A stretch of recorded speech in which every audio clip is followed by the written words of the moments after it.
पंजाब और खैबर पख्तूनख्वा में इलेक्शन अल्तवा का मामला। बड़ी अदालत का बड़ा फैसला। 14 मई को सुप्रीम कोर्ट ने इलेक्शन कमीशन को इंतखाबात करवाने का हुक्म दे दिया। मेरा नाम असद अली, आप देख रहे हैं फ़र्स्ट डिजिटल पाकिस्तान। और आज मेरे साथ हस्ब रूटीन मौजूद हैं सैयद हसन सबू गिलानी साहब। अस्सलाम वालेकुम सर। जी वालेकुम अस्सलाम। सर कैसे हैं आप, ठीक हैं? जी भाई मैं ठीक हूँ, आज तो बहुत ठीक हूँ। जी जी अल्हम्दुलिल्लाह। अच्छा शाह जी, बड़ी अदालत का बड़ा फ़ैसला 14 मई को जी जी जनाब पंजाब के अंदर सुप्रीम कोर्ट ने कहा है जी कि फ़ौरन जो है ना इलेक्शन करवाया जाए। जी बिल्कुल भाई, मैं तो जिस तरह पहले भी मैंने आपसे कहा था, मुझे तो थोड़ा सा डाउट था, इसलिए कि पाकिस्तान की जुडिशल हिस्ट्री भी कुछ थोड़ी सी कुछ टार्निश्ड है, कोई ऐसी अच्छी नहीं है। मुझे तो ख़तरा था कि कोई और ही फ़ैसला ना आ जाए, लेकिन बहरहाल जिस तरह मैंने दुआ की थी, अल्लाह पाक ने मेरे ख़दशात के बरअक्स बड़ा अच्छा फ़ैसला सुप्रीम कोर्ट के इस 3 रुकनी बेंच से करवाया है। उन्होंने, चलिए वो तो 14-15 दिन की बात तो कुछ नहीं है, वो तो इतना सा डिले बनता भी था, इसलिए कि आपका जो बीच में टाइम ये लिटिगेशन में ज़ाया हुआ, इसको कवर करने के लिए इतनी सी गुंजाइश बनती थी। लेकिन बात ये है कि सुप्रीम कोर्ट ने जो अनाउंस किया है, जिस तरीके से उन्होंने इस केस को लेके चले हैं, वो बंदयाल साहब, चीफ़ जस्टिस बंदयाल साहब, वो से बात साबित हुई कि वो एक मंझे हुए कानूनदान हैं, जज हैं। उन्होंने बड़े आराम से, बड़े सोच समझ के, कोई पैनिक होने की ज़रूरत नहीं थी, कोई ऐसा नहीं था कि जिसमें कोई ख़दशात ऐसे होते कि जी कुछ गड़बड़ हो जाएगी। उन्होंने बड़ा अच्छा फ़ैसला दिया है। उन्होंने जो इलेक्शन कमीशन ने 22 मार्च को जो कहा था कि जी हम इलेक्शंस नहीं करवा सकते, वो पोस्टपोन कर दिया। वो उसको पोस्टपोन नहीं, उसको उन्होंने एनल कर दिया, उसको ख़त्म कर दिया है। कलअदम जिसको उर्दू में अच्छा कहते हैं, वो करार दे दिया है। इसका मतलब है कि उसके फ़ैसले की कोई कानूनी हैसियत नहीं है। अच्छा साथ में उन्होंने तमाम इदारों को, गवर्नमेंट को भी, देखिए हमारी हुकूमत जो है, फिर वही जो पीडीएम की गवर्नमेंट है, 13-14 जमातें मिलके ये मुल्क में ये फस क्रिएट कर रहे हैं। ये इमरान को तो कहते हैं फितना है, मैं कहता हूँ कि मैं इमरान का हामी नहीं हूँ, मैंने आपको पहले भी जिस तरह से कहा है, लेकिन ये उससे भी ज़्यादा बड़ा फितना पैदा करने की कोशिश कर रहे हैं। अभी थोड़ी देर पहले जो इनकी कैबिनेट का एक इजलास हुआ है, जिसमें इन्होंने सुप्रीम कोर्ट के इस फैसले को मानने से इनकार कर दिया है। बात यह है कि कन्फ्रंटेशन तो आप पैदा कर रहे हैं। सुप्रीम कोर्ट ने जब एक रूलिंग दी, एक ऑर्डर किया, देखिए उन्होंने देख के मुल्क के जो इस वक्त कह लीजिए कि ज़मीनी हालात जिन्हें कहते हैं, वो उन्होंने देख के, सर्कमस्टांसेस को देखते हुए फ़ैसला किया है कि मुल्क में इलेक्शंस हो सकते हैं। उसके लिए उन्होंने सिक्योरिटी इदारों को भी पाबंद किया है। देखिए फिर वही बात है कि सिक्योरिटी इदारे जो है ना, वो हुकूमत के ज़ेरे असर होते हैं। उनका कोई काम नहीं है कि वो कहें कि जी हम ये नहीं कर सकते, सिक्योरिटी नहीं दे सकते। कल भी यही बात की थी मैंने कि क्या मुल्क में अल्लाह ना करे कोई ऐसी सूरत हाल है, कोई इमरजेंसी कोई है, इमरजेंसी कोई है, जंग कोई लगी हुई है। बॉर्डर पे फ़ौज लगी हुई है, या कोई और ऐसा मसला, कोई कुदरती आफत है, कुछ भी नहीं है। फिर इसी तरह से सुप्रीम कोर्ट ने भी मेरा ख़्याल है इसका रेफरेंस दिया है कि आपने गैर तरक्याती अखराजात के लिए जो मुख्तलिफ़ रकूमात जो बिलियंस में हैं, अरबों में हैं, आपको सिर्फ 20 अरब चाहिए ना इसके लिए, आप इलेक्शंस के लिए आप वो दीजिए, ताकि इलेक्शंस तो हो ना। लेकिन अफसोस के साथ कहना पड़ता है कि वही आपके जो वर्दी वज़ीर कानून हैं, आज़म नज़ीर तारड़ साहब ने, उन्होंने भी उसके बाद प्रेस कॉन्फ्रेंस की, जिसमें उन्होंने मुसलसल एक ही बात रखी है कि जी 4-3 और 5-3 और 7-3 जो भी इसका वो किए चले जा रहे थे। भाई जब चीफ़ जस्टिस साहब ने इसको बिल्कुल सीधा करार दे दिया कि भाई या तो जजेस 9 थे या फिर 5 जजेस थे। आप वो 4-3 को लिए फिर रहे हैं, वो उसकी कोई हैसियत ही नहीं है, वो है ही नहीं कुछ।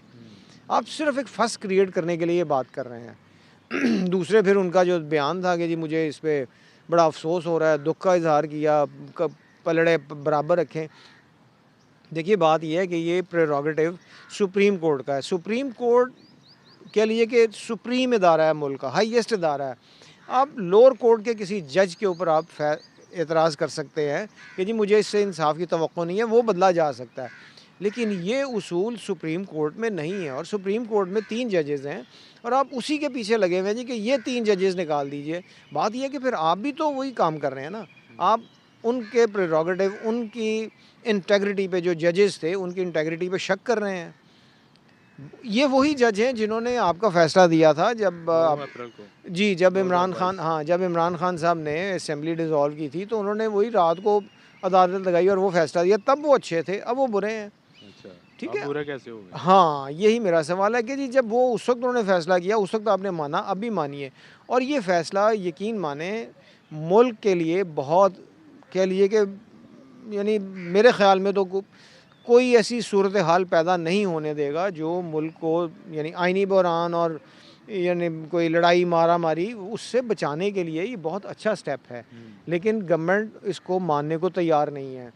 फिर उन्होंने आज़म नज़ीर तारड़ साहब ने उन्होंने फिर वही जी कि जी काजी फ़ायज़ ईसा का बीच में रेफरेंस दे के, भाई काजी साहब सबऑर्डिनेट हैं चीफ जस्टिस के, वो कैसे ये फ़ैसला कर सकते हैं? चीफ जस्टिस के कोई एडमिनिस्ट्रेटिव पावर्स भी हैं, वो एक बेंच बनाना उनकी ज़िम्मेदारी है। उन्होंने जो वो केस चल रहा था जिसको सुन रहे थे कि जी वो मेडिकल कॉलेज में दाखिले के लिए 20 नंबर देने हैं, हाफ़िज़ कुरान लड़का हाफ़िज़ कुरान के लिए, स्टूडेंट्स को हाँ जी, उसको सुनते हुए आपने बीच में एक नया ही एक कह लीजिए कि पॉइंट उठा दिया। कंट्रोवर्सी उठा दी कि जी ये जो बेंचेस हैं ये बना नहीं सकते। चीफ जस्टिस के पास ये था, चीफ वो जस्टिस के पास हक ही इख्तियार नहीं नहीं, है। भाई उनके पास ही तो इख्तियार है और किसके पास नहीं है। हुँ, दूसरी बात यह है कि उसके बाद जो उससे पहले जो आपके वर्दी वज़ीर दाखिला हैं, इंटीरियर मिनिस्टर आला हज़रत राणा राना सनाउल्लाह साहब, राना साहब ने जो धमकी, मैं तो उसे धमकी समझता हूँ, उन्होंने जो धमकी लगाई कि जी हमारे पास इमरजेंसी का इख्तियार है, अच्छा, यानी वो उनका कहना ये है कि कल जिस तरह बिलावल साहब ने भी कहा था, बिलावल साहब तो उससे भी एक हाथ आगे निकले थे ना, एक स्टेप आगे लिया था। उन्होंने कहा था कि इमरजेंसी के साथ साथ मार्शल लॉ का भी है। अच्छा, भाई अगर आप ऐसी बात करते हैं तो आज फिर मुझे माज़रत के साथ फिर मैं खुल के कहूँगा कि भाई अगर आप ऐसा ही चाहते हैं तो फिर अच्छी बात है, फ़ौज आ जाए। इस मुल्क के अंदर सियासी निज़ाम कोई नहीं है, जमहूरी निज़ाम कोई नहीं है, ये सियासी जमातें नहीं हैं, ये शख्सी जमातें हैं। एक नून लीग के नाम से, एक पीपीपी के नाम से है, एक एफ़ के नाम से है, फ़ज़ल के नाम से, भुट्टो के नाम से, शरीफ के नाम से, ये सियासी जमातें नहीं हैं। आप इनका मुकाबला अगर वेस्ट के साथ करते हैं, अमेरिका के साथ करते हैं, तो अमेरिका के अंदर देखिए वहाँ पे वो पुराना एक सिस्टम चला आ रहा है। उनकी सियासी जमातें जो है ना वो सही सियासी जमातें हैं। वहाँ पे ये नहीं होता कि क्लिंटन आया और क्लिंटन कहे जी कि मेरी बीवी को करो और मेरी बेटी को करो। वहाँ पे जो तरीक़ाकार है उसके मुताबिक एक जो पार्टी है वो अपना एक कैंडिडेट चुनती है, 3, 4, 5 जितने भी होते हैं, जिस तरह आजकल फिर चल रहा है उसका ट्रंप ने जो मसला डाला हुआ है, वहाँ पे ये बढ़ते नहीं जुर्म भी याद हुई। हाँ जी, वो बिल्कुल हो गया, लेकिन वो 2024 का इलेक्शन लड़ने के चक्कर में है। लेकिन मैं पाकिस्तान की बात करता हूँ कि यहाँ पे आप देखिए कि भुट्टो अभी तक ख़त्म ही नहीं हो पा रहे हैं, जबकि उनका सिर्फ़ और सिर्फ मैं तो अब यही समझता हूँ कि ये जितने ऊपर बैठे हुए हैं ना, ये ख़ानदानी पार्टियाँ, इनका एक ही मकसद है कि इस सिस्टम को इसी तरह से स्टेटस को रखा जाए, सिस्टम को बदला ना जाए। इसलिए कि अगर सिस्टम बदला जाएगा, उनके इख्तियारात में कमी आ जाएगी, उनको भी कानून के आगे जवाबदेह होना पड़ेगा।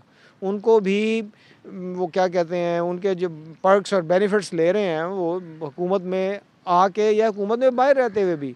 अब देखिए ना, नवाज़ शरीफ साहब की साहबज़ादी किस हिसाब में, किस हैसियत से प्रोटोकॉल ले रही हैं पंजाब गवर्नमेंट से। एक सियासी जमात की वो हेड है ना, उसके कह लीजिए इलेक्शन के उन्होंने सरबराह बना दिया है, लेकिन उनको पंजाब गवर्नमेंट की तरफ से पुलिस और इतनी सिक्योरिटी को 30-40 गाड़ियों का काफ़िला वो किस हैसियत में ले रही हैं। मसला ये है कि हम लोग किसी भी सूरत में, हम जो हमने कह दिया ना, हम समझते हैं कि वो ठीक है, यानी ये वो हुक्मरान तबका हमारा इस वक्त वो है, ये अवामी नुमाइंदा नहीं है, ये अपनी अपनी क्लास का नुमाइंदा है और ये कहता है जी कि जो हमने कहा है वो ठीक है। सुप्रीम कोर्ट ने अगर एक उसके ऊपर लगा दिया, अपना फ़ैसला दे दिया कि भाई आइन के तहत मुल्क के लिए बेहतर क्या है वो करें आप, वो आप उसको करने को तैयार ही नहीं है। आप उसको चैलेंज कर रहे हैं, आप सुप्रीम कोर्ट की रिट को चैलेंज कर रहे हैं, तो फिर कानून कहाँ रह गया? कल को तो फिर यहाँ पे कोई और इसी तरह की कोई तंजीम उठेगी, कोई असले के ज़ोर पे आ जाए, आपके घरों में घुसे तो फिर आप क्या करेंगे? मसला ये है कि कानून की हुक्मरानी के लिए आपको भी कानून के अंदर रह के उसका जवाब देना चाहिए। अच्छा शाह जी, ये बताएं कि रजिस्ट्रार साहब को जो वफाकी काबीना ने उतारा है, उनके ही इजलास में फैसला हुआ है ना जी, कि जी, उनको भी बिल्कुल कल का उनकी ड्यूटीज नहीं, वापस हाँ, ली एक जाएं। कल का फ़ैसला था, एक आज का। आज के फ़ैसले में उन्होंने जो सुप्रीम कोर्ट का फ़ैसला उसको रद्द किया है। अच्छा, देखिए कल फिर वही किया इन्होंने कि एक इदारा रात है। रातों रात हाँ, एक इदारा है, आप उसके चीफ जस्टिस को, चलिए मैं चीफ जस्टिस भी नहीं कहता, कि एक इदारा है। आप जिस तरह इलेक्शन कमीशन की बात करते हैं कि वो खुद मुख्तार इदारा है, सुप्रीम कोर्ट एक खुद मुख्तार इदारा है। सुप्रीम कोर्ट के जितने एडमिनिस्ट्रेटिव अफेयर्स हैं वो चीफ जस्टिस के पास हैं।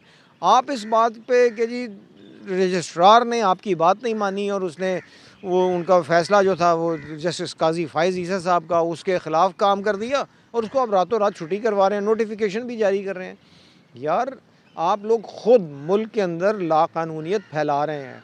आपको ख़ुद सोचना चाहिए कि भाई आपने अगर इस मुल्क को चलाना है, इस मुल्क को आगे तरक्की देना है, तो आपको चाहिए कि कानून के मुताबिक चलें। जो आपका आइन कहता है उसके मुताबिक चलें। आइन कहता है 90 दिन में इलेक्शंस होने हैं।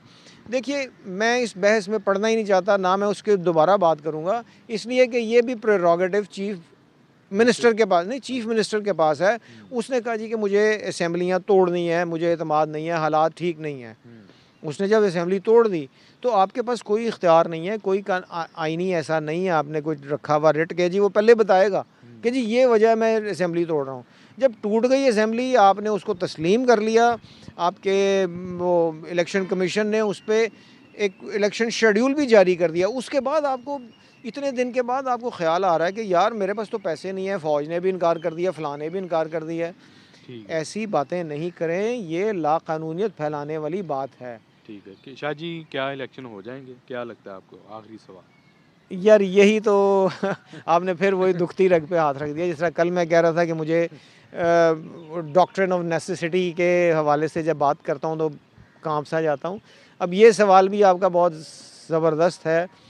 इसमें अगर आप मेरी राय लें तो मुझे तो उम्मीद है कि हाँ, कि इलेक्शंस हो जाएंगे, लेकिन मुआवनत करें अगर सारे इदारे मुआवनत करें। लेकिन यहाँ पे जहाँ पे लेकिन का लफ्ज़ मैं छोड़ता हूँ वो थोड़ा सा ज़ू-मानी कर लीजिए कि इसमें जो कुछ गवर्नमेंट कर रही है, जो कुछ जिस तरीके से वो एक्ट कर रही है, बिहेव कर रही है, उसमें आगे मुझे कुछ डर सा लगने लगता है। काबीना ने माना ही नहीं है तो अदारे कैसे जी, मुआवनत करेंगे? वो तो सारे नीचे जी, है ना, वज़ीर-ए-आज़म के बिल्कुल ऐसा अदारे। ही है। लेकिन यही है ना कि इसको आप अपनी अना को, अपनी ज़ात को पीछे छोड़ें।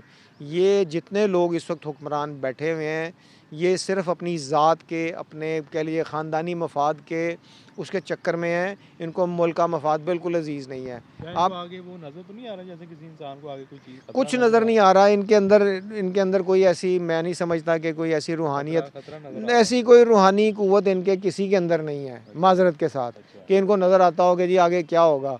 ये सिर्फ़ और सिर्फ़ अपनी हवस के बंदे हैं। अच्छा। अल्लाह पाक हमारे मुल्क पे रहम करे भाई।